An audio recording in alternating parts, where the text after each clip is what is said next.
Skipping meals will not help you build muscle whatsoever. And if you're a skinny man looking to pack on size, building muscle, or even cut down the weight that you may have gained, if it's that COVID happy weight and you're looking to just build muscle overall and create a better physique, you want to understand one thing first. Skipping meals is not going to help you effectively lose that weight or build muscle at a quicker rate. It's not. And I say this simply from a standpoint of not only of what I've gone through based on physical experiences. However, if you deprive your body of one meal or even two meals, thinking it will help you lose weight faster, then what is the end result that's going to happen? Well, for one, you may experience cravings. Before cravings, you may experience this hunger, this insatiating hunger that is telling you to eat and consume more food because you may have skipped 1 or 2 meals. That's actually, it could be between 600 and 1200 calories you could have consumed, maybe if not more.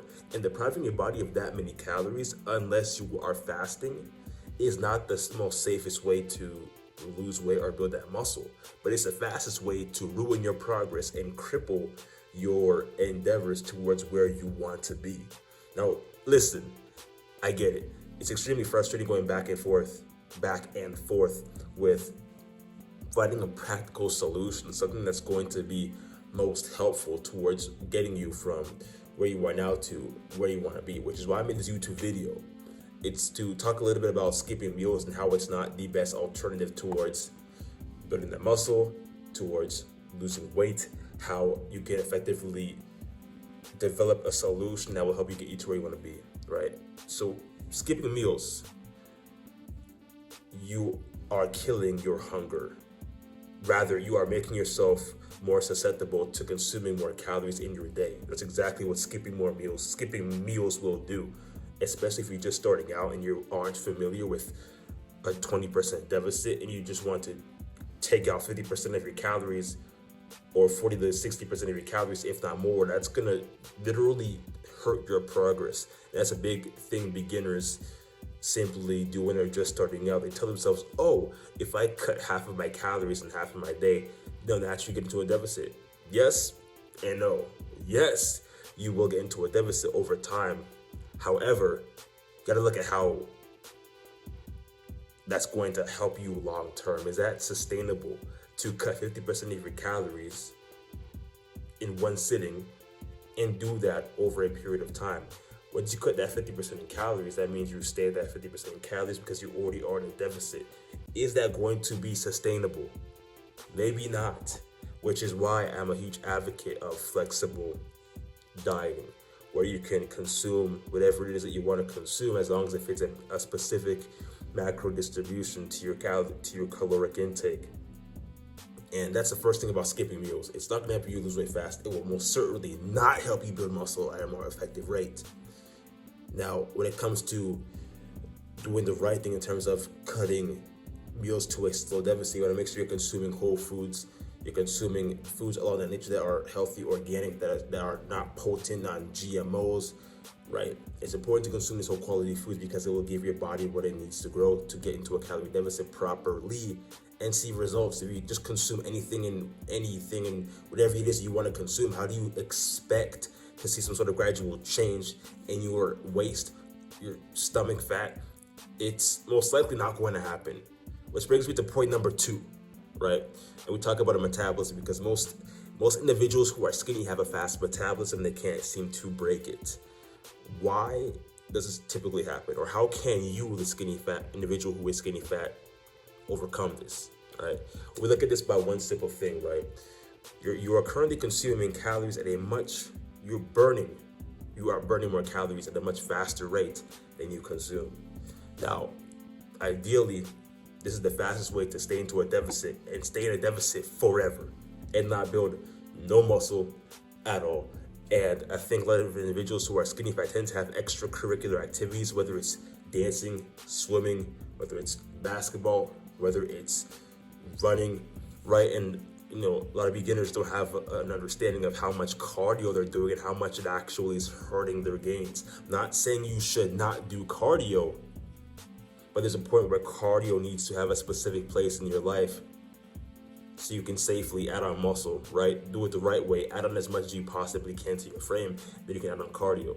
Of course, it's going to help you depending upon whatever curricular activity you are doing, if it's basketball, football, swimming even. I mean, if you're practicing for a marathon, it's a completely different story. Maybe you would not want to add on muscle because that could hurt your potential to get a smooth and stellar racing time, right? So you may not want to shoot for muscle in that perspective. But if you want to put on lean muscle and want to do it gradually, what you want to start focusing on doing is not fully taking out cardio, but adding in more strength training, whether it's bench press, whether it's deadlifts, squats. I rarely recommend squats or even goblet squats. It's great to boost your testosterone. It's an excellent workout altogether. Over the bench press, you get more benefits with doing squats. But when it comes to adding on muscle, of course, you want to incorporate incline bench, whether it's dumbbells with incline, that as well. That would help you to create the overall clavicular look of your chest, especially in the upper region. A lot of individuals over neglect this area and go straight to the bench press just to work on the medial area of the chest, which isn't a bad thing. But if you want to create the overall aesthetic look of your chest, you want to hit the upper part, because the first thing somebody sees when they visually speak to you is your upper chest, right? That's the first thing. And it's really the most important thing to really take into understanding.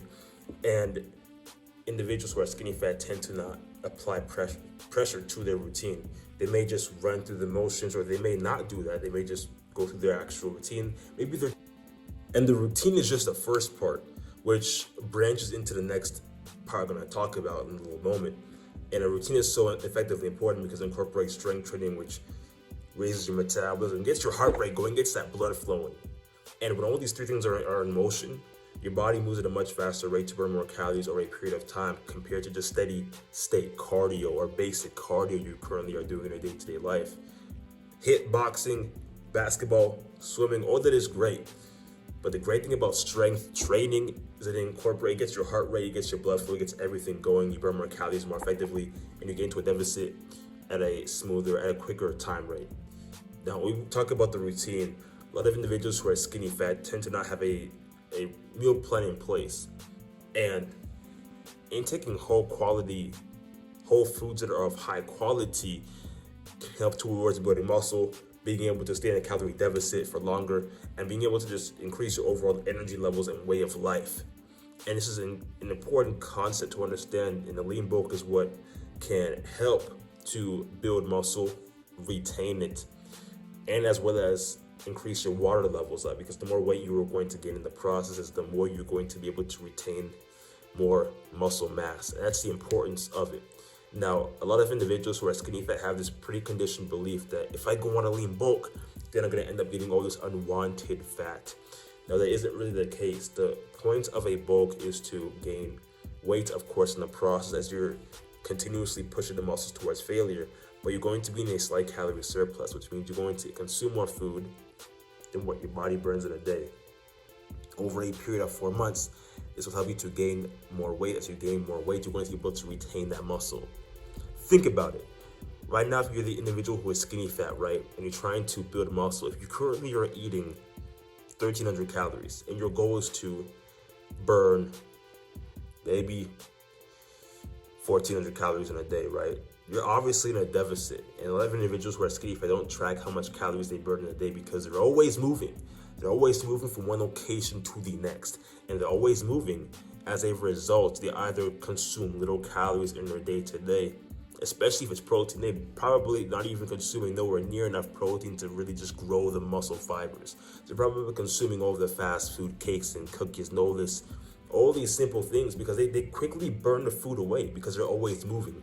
They're continuously moving on a day-to-day basis. Maybe they're trying to eat clean, but they're still not eating enough for the muscles to actually grow following a post-workout session routine where the muscles have been broken down to failure, to exhaustion. And that's the most important part. Lean bulk is only put in place to help you consume more calories than your body burns in a day. If you do this for 4 months, you're going to gain weight. And as you do so, you're going to notice how much more muscle you're gaining in a part of the process. And after that time is done, you can go back to a cut Gradually cut, not immediately cut 50% of your calories back to what you were eating before in the past. No, because your body has now been trained to consume a lot more food to maintain your current body weight. And if you immediately restrict that amount of calories over a period of time, it's going to be a lot harder to sustain that 10% deficit, or even much less a 20% deficit for that matter. So you want to gradually cut the calories back. That's the most important thing on a lean bulk. It's a no just diet of itself. And if you can do that, you're pretty much on your way to accomplishing your goal, building that physique, building the muscle, achieving a better way of life, more confidence, more freedom in your own skin, in your own body, positive self-image. That's all that comes with proper understanding of a lean bulk and how it can help you put yourself into the best position to building muscle and building it effectively in your day-to-day life. That's gonna be it for this YouTube video. Again, if you got any insights, any questions, or anything you want more videos of, let me know in the comment section below, and I'll make more similar to it, and I'll make more to produce it in that context.